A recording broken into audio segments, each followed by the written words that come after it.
All right, so I'm going to go ahead and do a quick demo on how to do a conversion because some of y'all had a little bit of difficulty with this, and so I'm just going to kind of show y'all an easy way in order to do conversions. So I'm going to be using my table that's right here. 1 meter is 1,000 millimeters. 1 millimeter is 1,000 micrometers. 1 micrometer, 1,000 nanometers. And 1 nanometer is 1,000 petameters.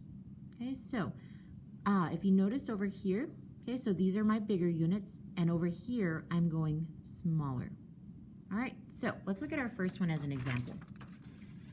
So I have an amoeba who is 1,000 or 100 micrometers from my scale. Okay, so what I can go ahead and do, I do have a ruler handy. You can use whatever it is that you have. Okay, so I can see that approximately 1.5 centimeters is the length of that scale. So if I come up here, okay, so I have 1.5 and it's going to end right about here. Okay, I'm gonna bring my ruler over here. Okay, so there's another 1.5. And then right here, kind of overshot that, there we go. Okay, and then I have about, I would say that's like 0.9. Okay, so 0.9 right here. Okay. All right. So for every 1.5, I know that that is 100 micrometers. So I had 2 scales worth, so I know that that's at least 200. And then over here was 0.9. Okay. So in order to figure that out, okay, I know that I have 0.9 centimeters, okay, divided by 1.5 centimeters. Okay, so when I actually work that out, I did not have a calculator handy, that equals 0.6. Okay, so I know that this last little bit on my amoeba, okay, was 0.6 of that scale. Okay, so 0.6 of 100 is 60. Okay, so all I did was I took 0.6, I'm going to multiply it by that scale. Okay, so it was 100 micrometers. So I know that that is 60 micrometers. So when I add this to the 200, then I know the entire length of my amoeba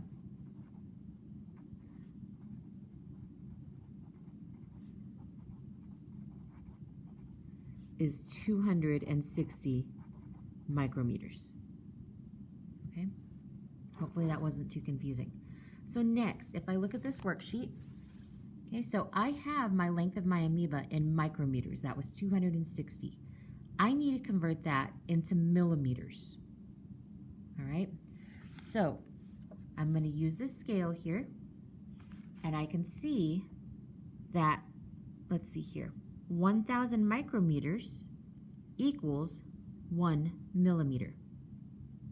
All right, so 1,000 micrometers equals 1 millimeter. I don't have 1,000, I only have 260. So how I like to set this up, okay, I'm going to go ahead and start with my original value. I have 260 micrometers. Okay, so what I'm going to do is I'm going to multiply that by my conversion. So if I look at my conversion, 1 millimeter is 1,000 micrometers. So when I multiply that by my conversion, I'm going to do this in a decimal form. I need to cancel out micrometers and get to millimeters. So I'm going to put my micrometers conversion at the bottom. Okay, I know 1,000 micrometers equals 1 millimeter. So when I do that, this is going to end up being 260 divided by 1,000. Okay, so when I do 260 divided by 1,000, I end up with 0.260 millimeters. Okay, my micrometers canceled out, and so I'm left with millimeters. If you notice, this is the same number as over here, the decimal just moved over. So you could also do that way. Okay, I could start out with 260 micrometers, And then I'm going to place my decimal point right there. And because I have 3 zeros, I'm dividing it by 3 zeros, I'm going to move it 3 places to the left.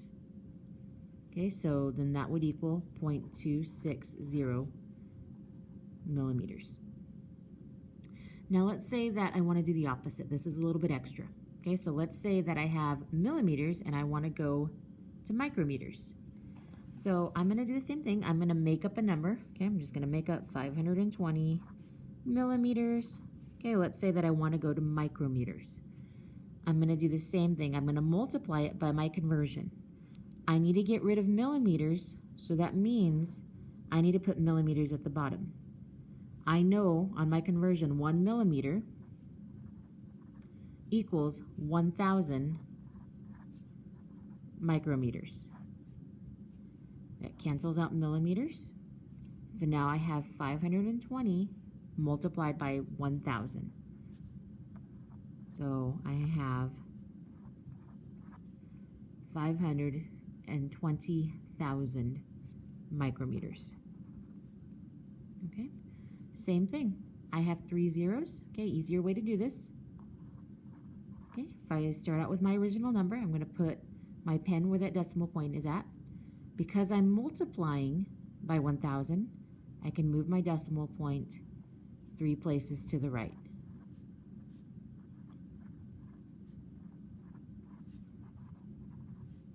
All right, so hopefully I didn't confuse you. There's a reason I don't teach math, but let me know if you have any questions and go ahead and finish up this worksheet.